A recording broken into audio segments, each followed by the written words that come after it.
All right, friends, so this is We Who Wrestle with God, Perceptions of the Divine by Jordan Peterson, Chapter 2, Part 2. If you want to see the other videos I've made, I do have a playlist on my channel titled We Who Wrestle with God. I've gone fully through Chapter 1. This will be the culmination of Part 2. You can find those videos there. So Merry Christmas once again, and I am going to start off as promised with the Jungian archetype. We're talking about Adam and Eve. We left off where they're expelled from paradise, and there's a flaming sword that is held by the angel that is forbidding them from entering again, right?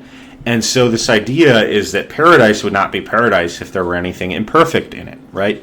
So that leads us into our next Jungian archetype, and we're actually going to move into discussing this Jungian archetype. I'm going to play a clip for you guys. In the story of King Arthur and the Holy Grail, so the Holy Grail is one of two things. It's a cup that either held the wine that Christ drank at the Last Supper or that was used to catch his blood when he was speared on the cross. Either one.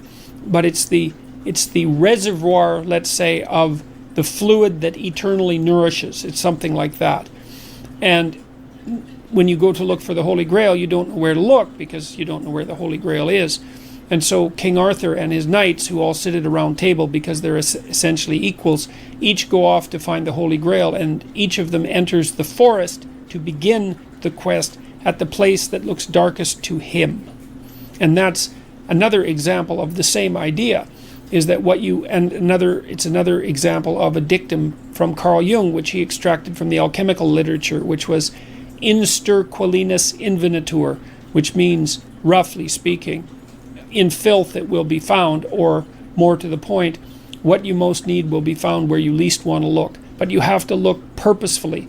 If it chases you, you're prey. If you confront it, then you're the thing that can transcend it.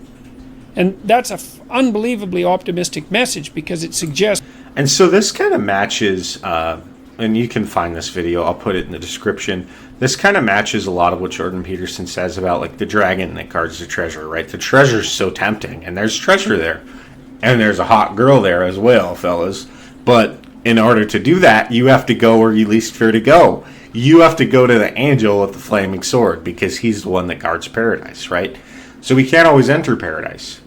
But oftentimes the contradiction there is, oftentimes when you need it the most, you'll find it. Oftentimes when you fear most to enter it, you will find it. If you guys want to look into that archetype further, by the way, I will provide some resources for you. One of those is psychology and alchemy. Jung touches on the Grail literature in that, and its wider incorporation into his psychological theories. This is actually my favorite book by Carl Jung that I've read. It's up there with Ion for me. I enjoyed it a lot. Jung's daughter Emma also wrote a book. I think it's just called The Holy Grail, something to that effect. If you look up Emma Jung Holy Grail, you'll find that. Great resources into understanding that archetype further. And it's very fascinating, tying it in with the alchemical tradition and everything like that. But back to our story here in Genesis. Basically, so Adam and Eve are expelled from paradise, right? And this fire, this flaming sword, Peterson kind of talks about God and hell, and he touches on a lot there. But Jordan Peterson very much kind of believes in like the Greek Orthodox notion of like hell being you are not separated from God's presence. But God is this all-consuming fire, right? That's how the Holy Spirit, or the Old Testament talks about it. God is this all-consuming fire. Like scary, right? And hell is described as a fire, right? But in the Greek Orthodox tradition, it is a fire that is a refining fire. It burns out the inadequacies of you. And so, again, what's painful, what's scary, is the thing that's going to produce the most gold, produce the most treasure. Hell is a condition of mind when you come before God. It's a condition of your relationship with God. If you're not right with the divine will burn away at you.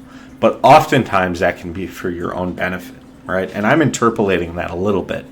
But that's how I understand Jordan Peterson's take on this. And so Jordan Peterson then, moving forward, he associates insight in the scientific method mainly with revelation, right? You kind of admit that you don't know something, and come to follow is either insight or revelation on that topic. I find that kind of interesting. I don't know exactly how I feel about that or how some theologians would feel about that, but it kind of points to the idea that science, to some degree, takes on the same characteristics as religion in many ways. So Jordan Peterson's idea of revelation actually very much goes back to like Carl Jung's idea of the collective unconscious, right? There's this repository of knowledge that humanity has, and sometimes our unconscious mind seems to just access it. And we don't always have control over that. In fact, we almost never have control over that. And if we do have control over that, it would change quite quickly. So then Jordan Peterson talks about something that he touches on, I believe, in his second Rules for Life Beyond Order. It could be the first one, but he kind of talks about how psychologically a lot of us are like polytheistic. And so he talks about like ideas that we have as like these competing personalities and how they kind of are at war with each other. And ideally, to become a fully integrated person, one kind of, just like tribal societies kind of came into conflict with each other, and one would have one god, another would have another god. And as the wars came on, like one god emerged that kind of had commonalities with all the different tribal gods, right? So if you had like one that was all for knowledge and one that was all for war, those two would kind of mesh up and combine and become a god that was, knowledgeable and a warrior, so to speak. And so I'm actually not sure how I feel about that. In fact, Jordan Peterson talks about in his literature and even in this book about like this pride that Satan has, where he kind of like forms his own order and doesn't want to sort of accept anything else. Sometimes like you need competing ideas, right? And hopefully they don't kill each other off. And I don't know how Jordan Peterson would respond to that. I think he'd probably have a way to explain that away. That's part that I sort of struggled with.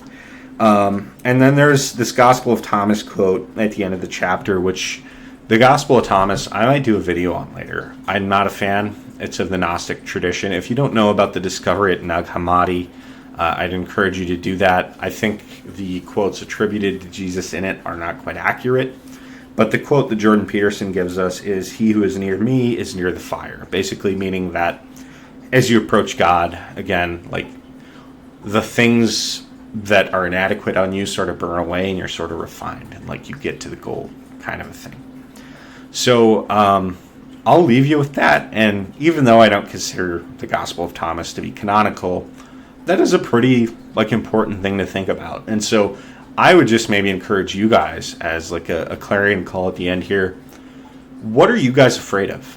And if you pursued it, would it add value to your life? That's a question you should ask. And I would encourage you to take a step out there and improve your life. Maybe that means calling someone you've been, out of touch with for a while. Maybe that means learning a new skill. Whatever that means for you, pursue that. I'll be posting these, and then I'll have Chapter 3 out probably within the next couple of weeks. Chapter 3 is a doozy. It's almost 100 pages. So if I don't have that out, I will probably be posting like a Jungian archetype video or something like that to keep you guys in the loop. So until next time, and thanks for watching. Please do like and subscribe if you enjoyed the material.